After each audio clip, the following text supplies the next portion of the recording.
Welcome to Gahfu Garifuna channel on YouTube. Today we are going to talk about Garifuna traditional remedies, treatments, and medicinal plants. This is your playlist called Garifuna Duo, the Garifuna Way. Traditional remedies, treatments, and medicinal plants have been the primary sources for health and wellness for people from every race, including the Chinese, Egyptians, Mayans, and so many indigenous groups.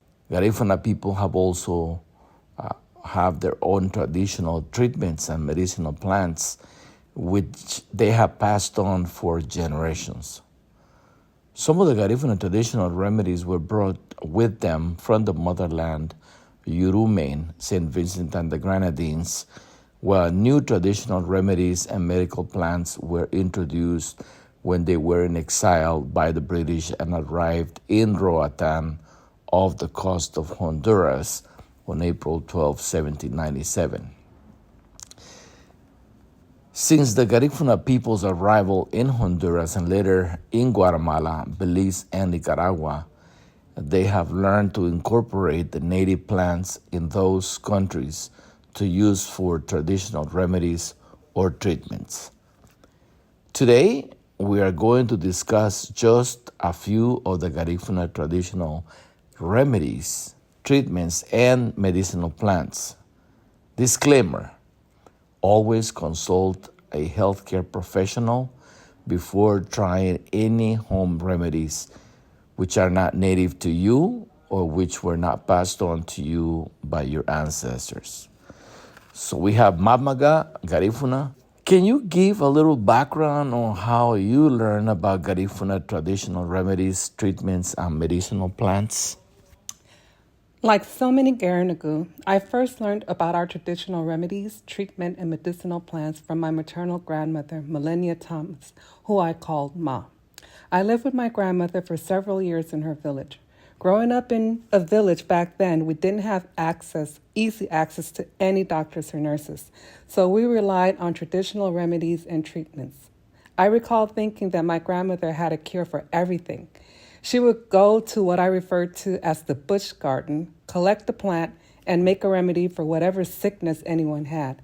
Also, I learned so much more about traditional remedies from my mother. Excellent. Can you also give us an example of some of the remedies, treatments, or plants that you remember your grandmother using and for what purpose? The first thing that comes to my mind is Sina. Oh my God, I hated Sina.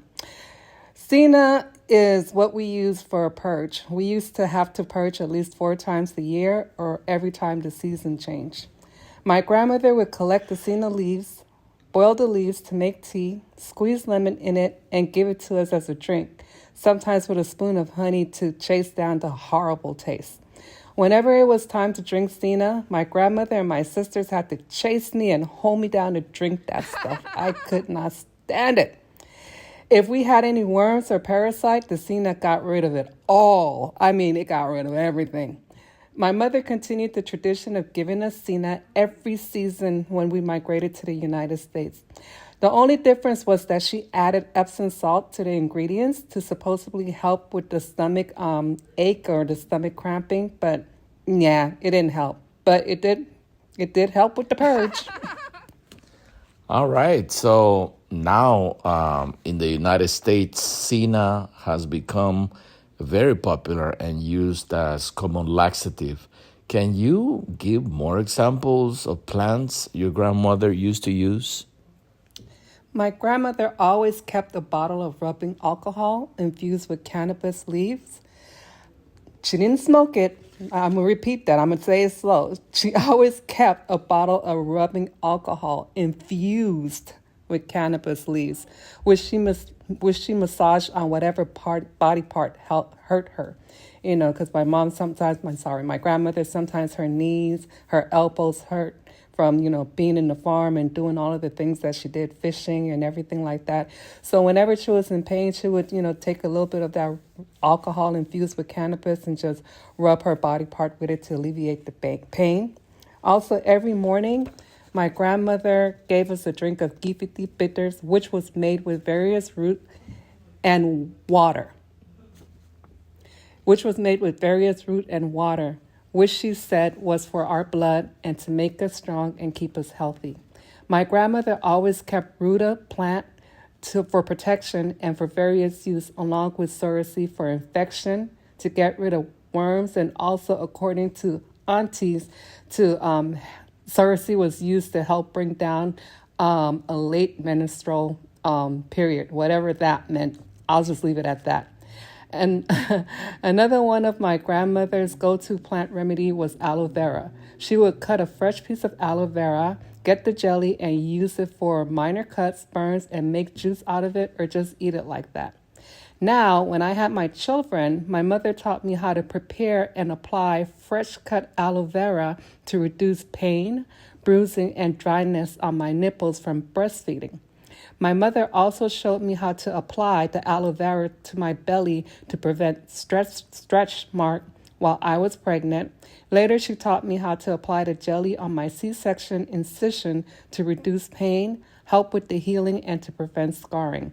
After giving birth, my mother trained me on how to massage my belly with aloe vera and wrap it daily. Also, my mom showed me how to prepare ripe plantain porridge to drink to help my breast milk flow. Wow, that's amazing. That's really amazing. Can you share the remedies your mother showed you after we had our son Isani? I remember my mother-in-law being so helpful and teaching you so many things to care for him and care for yourself. My mother taught me how to recognize when the mole on our son's head dropped and how to lift it up to aid with the closing of the mole naturally. I won't get into all the steps because it's a delicate process that must be done precisely to not harm the baby.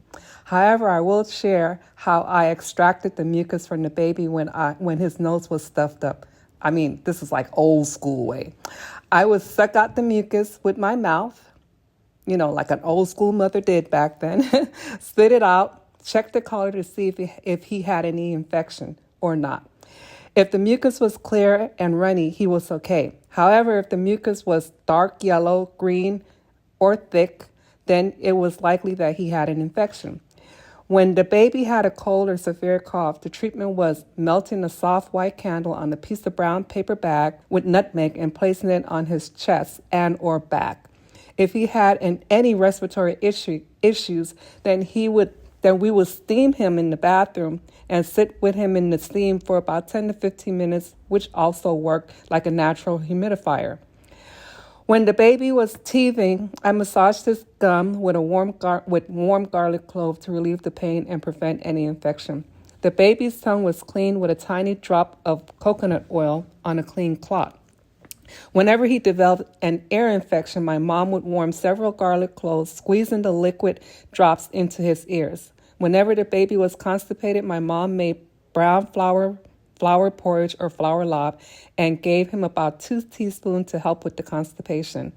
I raised both my children using traditional remedies, treatments, medicinal plants throughout their lives, and they turned out to be very healthy without getting, any of those childhood disease or even getting COVID. Just saying. Wow, that was a lot. Do you have any more home remedies that you remember that you may want to share in closing? There are so many traditional remedies that I learned from my mother and my grandmother to share in this one segment. Here are some of the remedies I use often, especially with our grandchildren. For example, lemongrass tea for cold and fever, mint leaf or tea for upset stomach, nausea, with grandkids eating a lot of junk food, you need to have mint leaf around. Raw ginger, or, make it into a tea for coughs. Red lavender, made into a tea to relieve stress and for occasional insomnia. Soaked pineapple skin or soursop leaf for pain, reduce swelling and strain. My mother used to make this for my son a lot because he played football. He played a lot of sports. So whenever he had like any kind of sprain, strain, or whatnot, any ankle twist, my mom would soak the pineapple skin to make it soft, and she would wrap it around the affected area with a gauze around it, and then it would help with the pain and it would relieve the swelling. So I swear by that. It worked for my son. I saw it. And then finally, I used sage to cleanse our home and to create a relaxing environment. Also, don't forget, Vicks for everything. That's a Central America Caribbean thing. Thank you, Mama Ga, for the information. This is amazing. Thank you for passing this knowledge. It is important for the new generations to rely and continue to rely on home remedies and also natural medicines, as opposed to just relying on chemicals. If you have any comments, if you would like to tell us how or what remedies you remember taking as a child from your grandmother, from your mom, or from any relative who just came from back home, whether it was Guatemala, Honduras, Belize, Nicaragua, or even St. Vincent and the Grenadines, please share that knowledge in our comments. Also, Mamaga, in closing? In closing, again, these are our traditional remedies that were passed on, from my grandmother, who she got from her mother, from her grandmother. I mean, a lot of these remedies that were handed down to me came all the way from St. Vincent and continued on, to Belize, Guatemala, and Honduras, where we reside today. So these are long and trusted remedies which we've used. Again, growing up in the village when we didn't have access to all the medical care, these were the things that kept us alive and kept us healthy back then.